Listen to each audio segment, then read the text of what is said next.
ముందుగా నేను 11 సంవత్సరాల క్రితం పార్టీ పెట్టినప్పుడు ఈరోజు మీకు డేటాలు చెప్పను, ఎన్డీఏ ప్రభుత్వం గురించి వీటిని చెప్పలేను. నేను మీతోటి 11 సంవత్సరాలు పార్టీని ఎలా నడిపాం, ఏ బేసిస్తో నడిపాం, నా కష్టాలేంటి, నేను పడ్డ ఇబ్బందులేంటి కొన్ని పంచుకుంటాను. అన్నీ పంచుకుంటే సంవత్సరం కావాలి. నేను ఓటమిలు ఎలా ఉంటాను, గెలుపులు ఎలా ఉంటాను, మీరు నా గుండెల్లో పెట్టుకున్న వాళ్ళు, మీరందరూ నా గుండెల్లో పెట్టుకున్న మీకు మించిన కుటుంబం నాకు లేదు. అలాంటి నేను 2014లో ఒక్కడనే కూర్చొని జ్వలిస్తూ మదించిపోతూ మన ఆలోచనతో మధిస్తూ ఎలా చెప్పాలి, పెద్ద రాజకీయాల మీద నా చాలామంది కసరత్తులు చేసిన వాడిని కాదు. 2009లో అప్పుడు రాజకీయ ప్రస్థానం తప్ప. 2003లో నేను మా నాన్నకి చెప్పాను ఫస్ట్. ఈరోజు మా నాన్నగారు లేరు, స్వర్గస్థులయ్యారు. మా నాన్నకి మా అమ్మకి 2003లో చెప్పారు, అమ్మ నేను ఒకరోజు పాలిటిక్స్కి వెళ్తాను. మా అమ్మయ్య మా నాన్నకి నచ్చల మాట.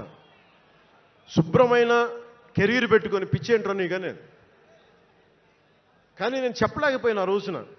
నేను సినిమాలని దృష్టిలో పెట్టుకొని ఎదగలేదు, సమాజాన్ని దేశాన్ని దృష్టిలో పెట్టుకొని ఎదిగాను. సినిమా నాకు ఉపకరణం అయింది కానీ సినిమా నా జీవితం కాలం. చెప్పలేకపోయినా ఆ రోజున. నన్ను చాలామంది, మీరు అందరికీ నాకు గద్దరన్న ఎలా పరిచయం అనుకుంటున్నారు మీరు? రాజకీయాల ద్వారా కాదు. గద్దరన్న ఖుషీ సినిమా చూసి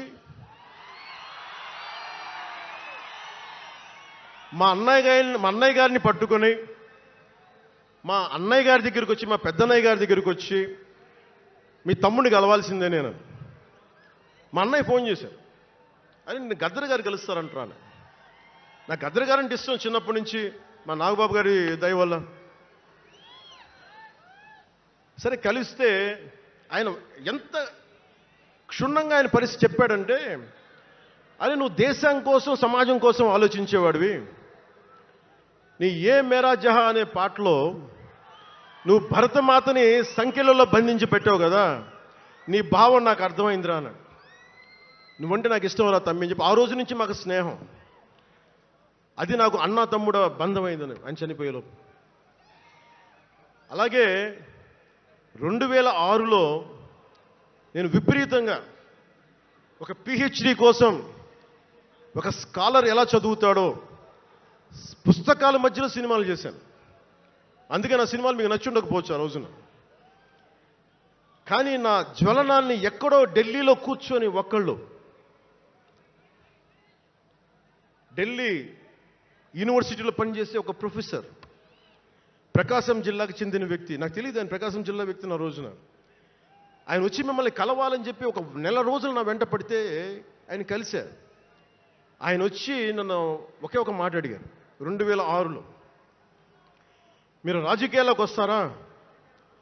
బహుజన సిద్ధాంతం మేము ముందుకెళ్తాం.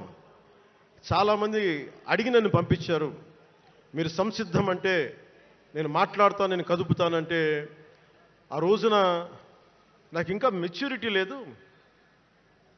ఒక కుటుంబాన్ని నడపడానికే చాలా శ్రమ పడాలి, ఒక కుటుంబాన్ని ఏకతాటిపైన తీసుకురావాలంటే నేను కష్టపడాలి, ఒక సినిమా చేయాలంటే నేను ఇంత కష్టపడాలి, ఇన్ని కోట్ల మందికి సంబంధించిన జీవితాన్ని ఒక భావంతో కట్టిపడేయాలంటే నాకు ఇంకా అంత మెచ్యూరిటీ లేదు. మెచ్యూరిటీ వచ్చిన రోజున మీకు తెలియజేస్తానని చెప్పాను. ఆ వ్యక్తి అప్పటి నుంచి ఇప్పటిదాకా అరుదుగా అప్పుడప్పుడు కలుస్తూ ఉంటాను. ఈ రోజున హైదరాబాద్ సెంట్రల్ యూనివర్సిటీ ప్రొఫెసర్, మీలో కొంతమందికి తెలిసి ఉండొచ్చు, ప్రొఫెసర్ శ్రీపతి రాముడు గారికి మనస్ఫూర్తిగా నా ధన్యవాదాలు తెలియజేస్తున్నాను. వారిని వేదికపైకి రమ్మని మనస్ఫూర్తిగా కోరుకుంటా ఉన్నాను.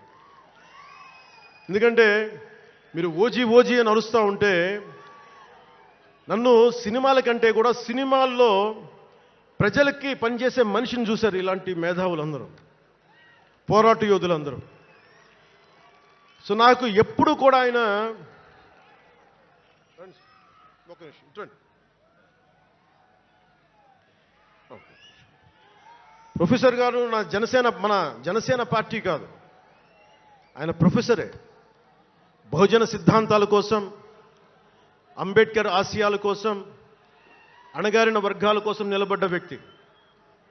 ఆయన చాలామంది విద్యార్థుల్ని పిహెచ్డీలకి సిద్ధం చేసే వ్యక్తి. మన దగ్గరున్న బేతపూడి విజయ్ కుమార్ గారు కూడా ఆయన శిష్యుడే.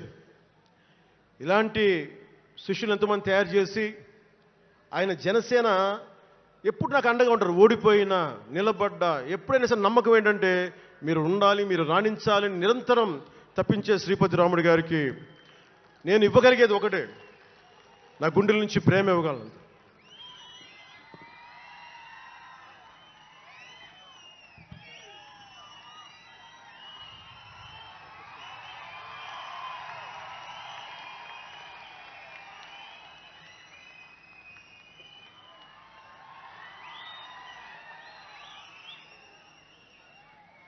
అంటే కృతజ్ఞత అనేది ఎంత అవసరం, గుర్తింపు ఎంత అవసరం అంటే మనం ఏదో అయినప్పుడు కాదు, ఏవి అవ్వనప్పుడు మనం వెంట నిలబడాల్సింది.